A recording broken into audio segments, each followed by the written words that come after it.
Already 2,00,000 కోట్ల అప్పులు చేసింది కదా కాంగ్రెస్ ప్రభుత్వం. అంటే కాదు, మీరు ప్రభుత్వం పైసలు పెట్టి ఎమ్మెల్యేలు కొనుక్కుంటారా, లేకపోతే మీరు హైదరాబాద్ లో ఉండే సెటిల్మెంట్ ద్వారా ఎమ్మెల్యేలు కొంటారా?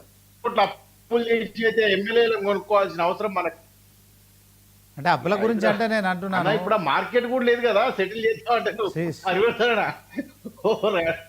శ్రీవర్ధన్ రెడ్డి రాసిద్దామన్నా అంత మార్కెట్ కూడా లేదని కేటీఆర్ గారు అంటుండే, రియల్ ఎస్టేట్ లేదని కేటీఆర్ గారు అంటుండే, ఏం సైట్ రాసి బచ్చు శ్రీనివాస్ గారు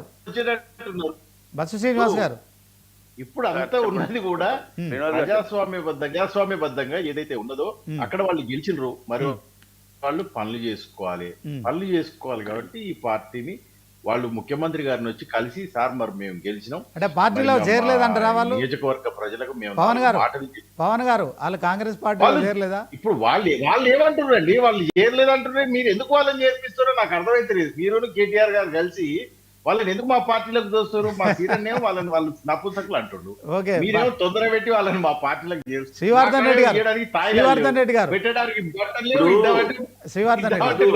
లోన్ తెచ్చి ఇప్పుడు లోన్ తెచ్చి వాళ్ళకి ఏమన్నా ఇద్దాం, బెనిఫిట్ చేద్దామంటే కూడా లేదు. పవన్ గారు, ఇప్పుడు మనం టీవీలో కూర్చొని మాట్లాడడం కాదు, ఇది ఒక ప్రజాస్వామ్యయుతంలో ఒక సిస్టమ్ ఉంది. ఈ సిస్టమ్ లో ఒక పార్టీలో